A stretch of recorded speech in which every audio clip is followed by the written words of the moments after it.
Well, actually, it's for you guys. We're only fiscal year, so. Yeah.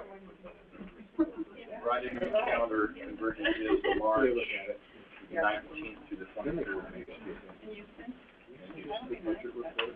Not that time to go down. I'm gonna plan on doing it and taking the Houston Space. Oh, there you go. You went a day or two early. Let's see, the Alamo was in the. San Antonio, that's the Alamo. And then Riverwalk down there, that's great.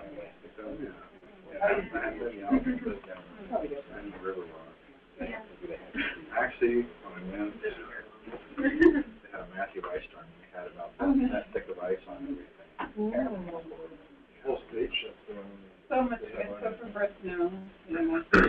I ran in the forest, driving around. You come with a shell of ice, where I shook it off the windows. And then I went around the corner, it just shattered and fell off on the street. My virtual image, really weird, yeah. Really? Ed and I went out at the same time. There you go.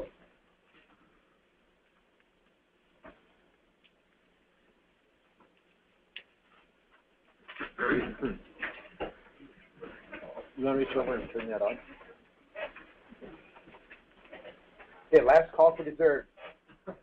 If you guys don't get it, somebody here will probably go have the rest of it. So go for it if you want more.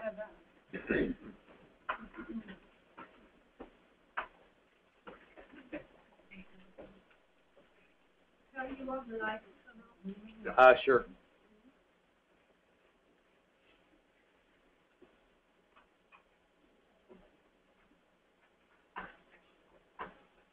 We were here the other day when we had a big snowstorm.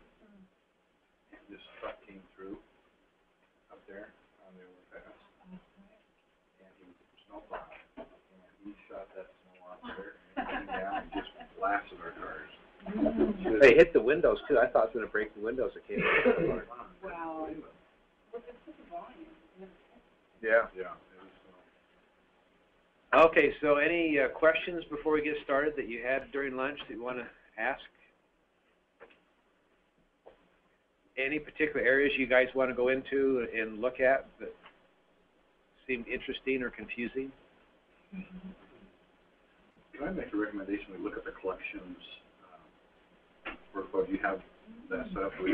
Collections? Yeah, one of the workflows is collections authorization. So if the sales orders. It's credit limit. It's not collection. I'm sorry, credit limit.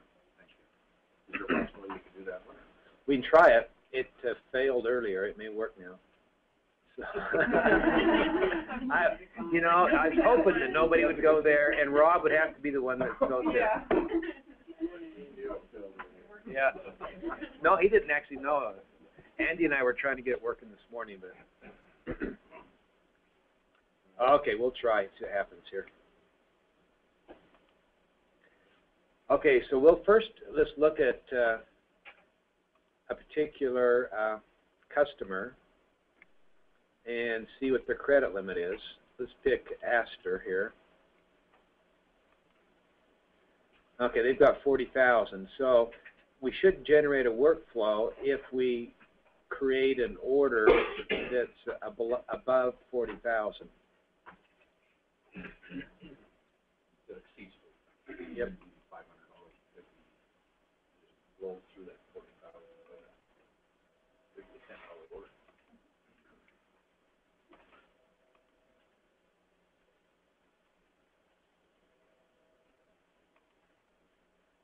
So this actually brings up a question. With the workflow, would you want somebody to start a workflow on a quote, or once it's transferred to an order, then have the workflow kick in?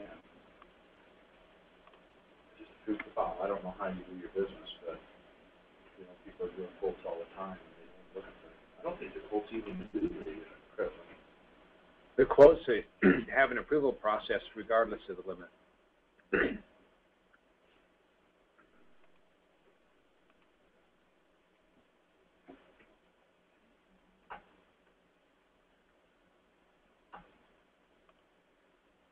Okay, that should generate a over credit limit.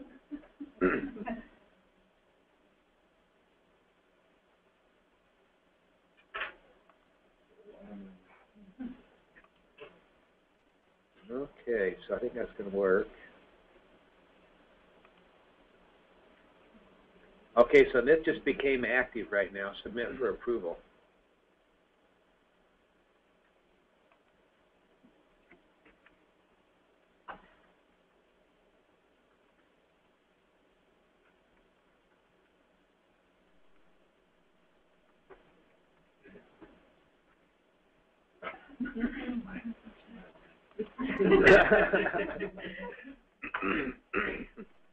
So if this works, we're going to get a little desktop alert from Outlook, because I think this is set up to go to GP Workflow and to me both. Oh, there it is right there.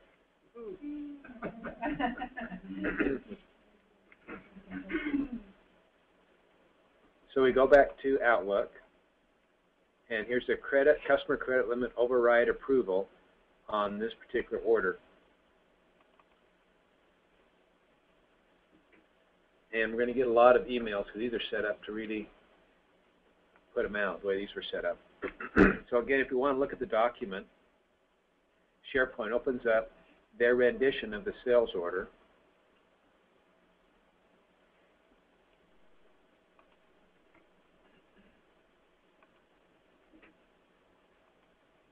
Does it say anywhere that the credit limit, what the credit limit was?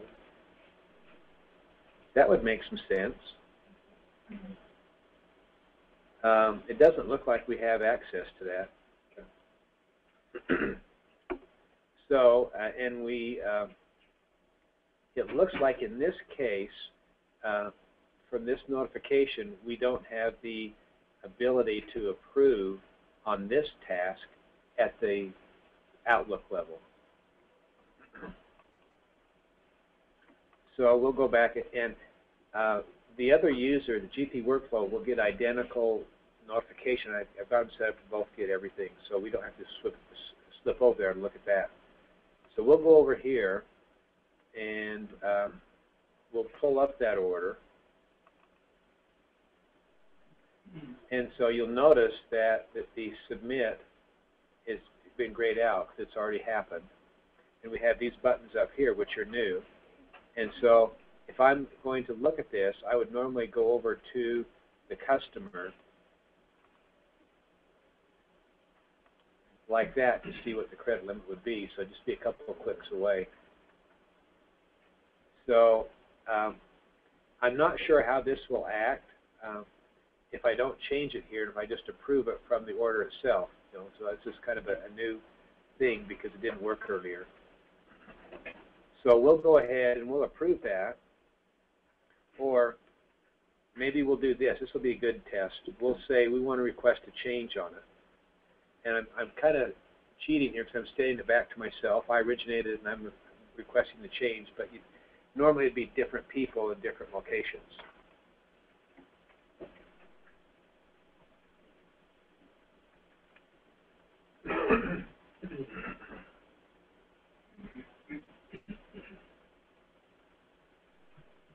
Okay, so we're telling them that we can only send him up to 100,000, so they're going to have to modify their. So we'll request that change. So now if we bring that order back up, here's the notifications for that coming back.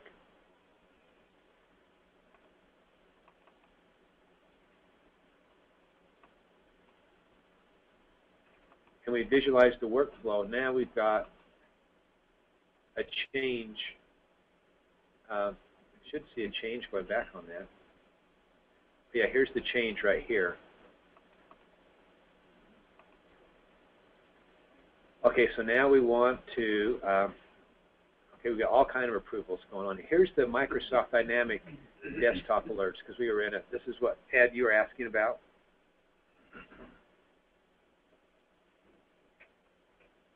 Yeah. Okay, so those are different than the Outlook. They're just, GP is actually sending those out. You might both. Yes, depending upon how your Outlook is set up.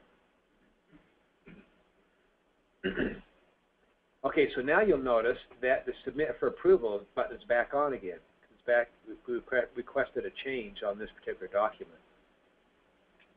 So we're going to change this to say 800. I gotta go a little bit less than that.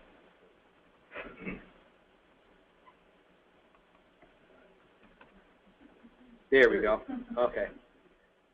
And we'll submit that for approval.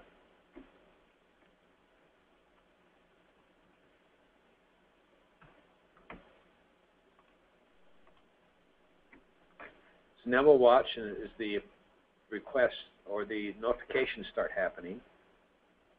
I have a question. If you forget to attach the message and you click the other button, it will tell you, it will give you